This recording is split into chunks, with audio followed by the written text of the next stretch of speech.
Make a move, make it matter. Yeah. Forget the rest. How y'all feeling? You're rocking with the best radio station on the planet. SDM Live Unplugged. 6 minutes. Welcome. We back. High Expectations, the podcast. As always, we live each and every Thursday, getting it in. YouTube, Spotify. Check us out. I'm your host, Moula. I got my co-host in the building, Jew. What's going on, bro? What's good, brother? Skip is running late as usual. He'll pop in. He just texted us, so we gonna start the show without him, and then he just gonna pop in late. But as always, we start our show off 2-minute random thought each and every Thursday. We bringing you the live breaking news in sports, hip hop, FanDuel betting, whatever. That's what we talk about on this podcast. Everything. So 2-minute random thought. We're gonna get it going. I'm gonna start it off this week, and my 2-minute random thought is, first thing I want to do is I owe my homeboy Jew an apology. What am I apologizing for again? You called me an idiot live on air and said you know what the fuck you talking about when I said professional athletes can bet on other sports, just not their profession. All right, so we had to go do some little fact finding, some research. Yes. And I'm going to apologize because Jew was right. Mm-hmm. He said that if you are an athlete, you can bet on sports. It just cannot be your sport and your team that you play with. So if I'm in the NFL, I could bet on soccer, but that's it. Baseball. Basketball. You get what I'm saying? Yeah. But I can't bet on NFL or the Atlanta Falcons if I play with them. Right. So I owe you an apology. You was right. Thank you. But I'm also going to clown you as well while apologizing to you with this Los Angeles Lakers crap that you gave us. So a couple of shows ago, coming out the All-Star break, Jew made an prediction that the Lakers would be better coming out in the second half than they were in the first half, and that is absolutely terribly wrong. I said that off the strength because I have high hopes for my man LeBron. They're 2-9. You know, they are absolutely terrible. They are. I want to just tell you, stop betting on this team. Well, you're wasting money continuously betting on the Lakers. Well, this you can't necessarily say that because the night that I won on, I betted LeBron to get 30 in the win against Golden State. Okay. If I would have sent that bet to you that night, you would have told me I was fucking stupid. Luck of the draw. Listen, I congratulate you. Great win, but I take my eyes any day with LeBron on the court. Period. Stop it. Listen, they were terrible. They looked really bad last night. They looked bad. Yes. Absolutely terrible Lakers last night. terrible. LeBron stop not. betting on them, man. You're wasting money. And you know that prediction that you made about them being better in the second half was just a bad prediction. Absolutely wrong. But I'm not really ever wrong, to be honest, to America. But I was wrong on that because of my high hopes for a LeBron James team. Oh, my God. What I'm going to start doing, I'm going to stop betting that Lakers win. Please. And I'm going to just bet my man LeBron get his stacks, his 30 and, 5. Just bet stats. Yes. That's all you're going to bet. I'm going to bet LeBron stats. And he's actually shocking me. I told y'all, too, on that show that I expect, after 10 games, if the Lakers are trash, which they are, they're 2-9. They're going to shut them down. He was going to shut it down. He's not shutting it down because he's just stat chasing. He's chasing stats. That's all he's doing. He's stat padding. He's trying to catch Kareem. Yes. He's got the 10K assists, 10K rebounds, 30K points. Yes. He is going to catch Kareem. Definitely. But that team is so bad, and it's crazy. He looked terrible. The two oldest niggas on the team is the most consistent. You got LeBron and Melo come out every game, every night, and give it they all. And they the two oldest niggas on the squad. I agree, but that's crazy. Stop betting on them, man. You losing way too much money. That just ain't it. All right, that's my 2-minute random thought. Let me throw it over to Jew. Go ahead, brother. What you got to start the show off with it? 2-minute random thought. High Expectations, the podcast. Not much. It's just I'm gonna start off with the NCAA. The tournament started today. Michigan, pulled off a victory. I was highly upset when the game first started because they kept letting Colorado State rain threes on them nonstop. But a team like them that been there, you know, can face, you know, diversity and they did what they supposed to have done coming out in second half, and they end up beating them by double digits, I believe. I don't see Michigan going very far, but they definitely going to compete. If the farthest I'm gonna take Michigan to is probably like Sweet 16. They definitely they got heart for real. They came out today and showed me that they got heart.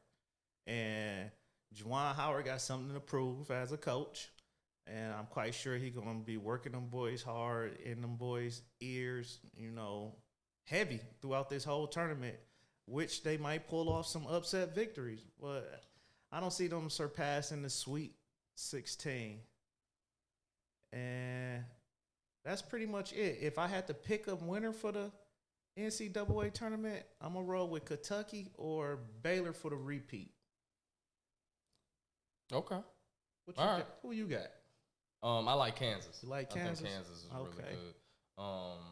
I give you an upset for tonight, though. Indiana, they playing St. Mary's. They're plus 2.5, plus 120 on the money line. Take Indiana tonight. And Jackson Jr. to score over 18.5. They got him at 18.5 tonight. Take him to go over. That kid has been balling. And Indiana is going to be a team that's going to make a run. We always have that team that once a year that makes a nice little run to like the Sweet 16 or some shit like that. So it's going to happen again. I like Indiana chances to do that. All right, so let's get it in. Topic number 1, as we always do it, High Expectations, the podcast. Tom Brady, unretired. He is now coming back this year to play in the NFL with the Tampa Bay Buccaneers.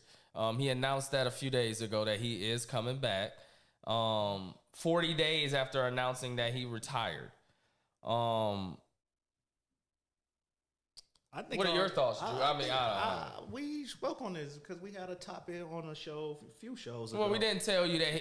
Obviously, he just broke that he unretired this week. But what I'm saying is we had the discussion when he first announced his retirement, and I said I don't believe it because the man said he wanted to play till he's 45.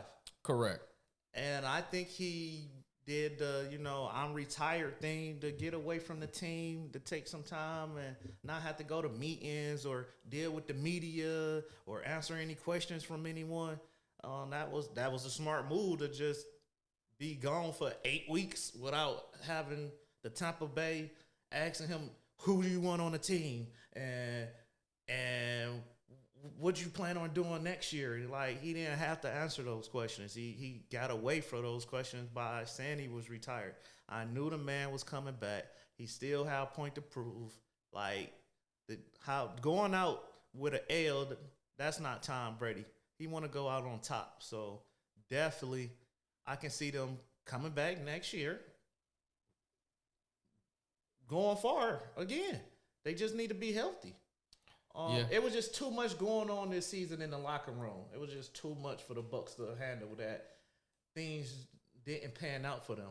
But they are a great team. And with Tom Brady just announcing that he's coming back, I will put my money on them to, be in contention for another Super Bowl.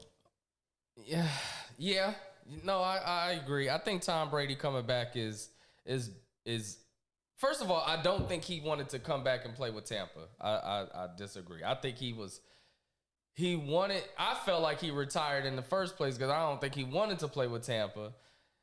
And then when he's like, all right, he went back to him and was like, look, is there any way I can unretire and go to San Francisco maybe? And basically Tampa, like, we're not doing that. Yeah, we're not getting rid of you, like, period. So if you come back, motherfucker, you're going to have to play for us. Right. So I guess Tom was just like, you know what, I don't want to sit around. Right. I like kids, I like the wife, but I don't really want to be sitting around doing that all day. I'm the type of motherfucker, I got to go to work. He loves competing. He loves to compete.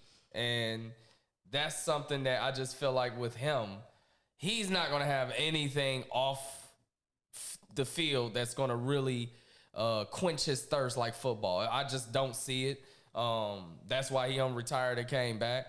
But yeah, I mean, Tampa Bay, listen, I like the Grayson signing for center.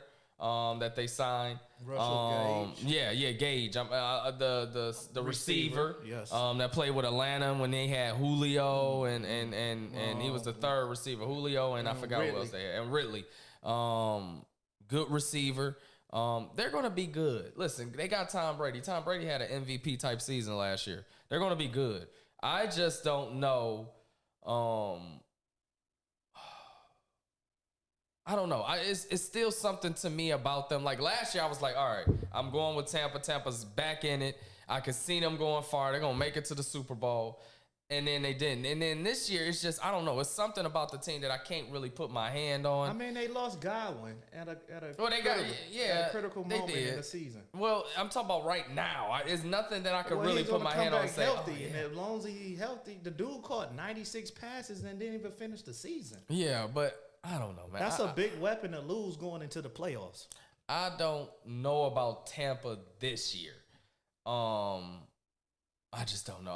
It's something to me that I can't put my finger on, but it's something to me that I'm just not feeling about them. And I don't know if they can make the Super Bowl. I don't think they're better than the Rams. You know, and Rams not repeating. I still don't think that, and that's the problem. And they're not better than the Rams. So I don't think the Rams are repeating. I think the Super Bowl winner is coming out of the AFC next year. For sure. Not the NFC. It's definitely coming out the AFC again. So yeah, that's just how I feel about that one. But yeah, as far as him coming back, I think it's great for the NFL. I think this is what they've wanted. You know, let Tom Brady play as long as he can. I really think he wants that 25 seasons. This will be season number 24. I really feel like that's something that he wants to accomplish as well. No NFL player has ever played 25 seasons, and I can see him. That's a goal that he probably wants to accomplish, because I feel like if he does that, you'll never see another NFL player doing 25 seasons. Maybe because of the way how the NFL is shaping up there, especially at the quarterback position. They're not letting you beat up the quarterback like they used to back in the NFL. So yeah, that's just, what I'm thinking about as far as Tom Brady. But another question for you, Jude. What do you see as far as their record next year? Do you think they're going to they were 13-4 this previous year? Yeah, I'll get them plus 12 wins all day, every day. Definitely getting a plus 12 win season. Okay. Deep in the playoffs? Why not? I don't know. Why not? We'll see. It's just how the cards, get dealt out to them. Depend on the matchup. I have to see they match up, at that point in the playoffs. But are they going to be good? They are. They're going to be a plus 12 season team, and they're going to finish probably first in their division. And Tom Brady going to come out and do his thing, and the rest going to be history. All right. So, topic number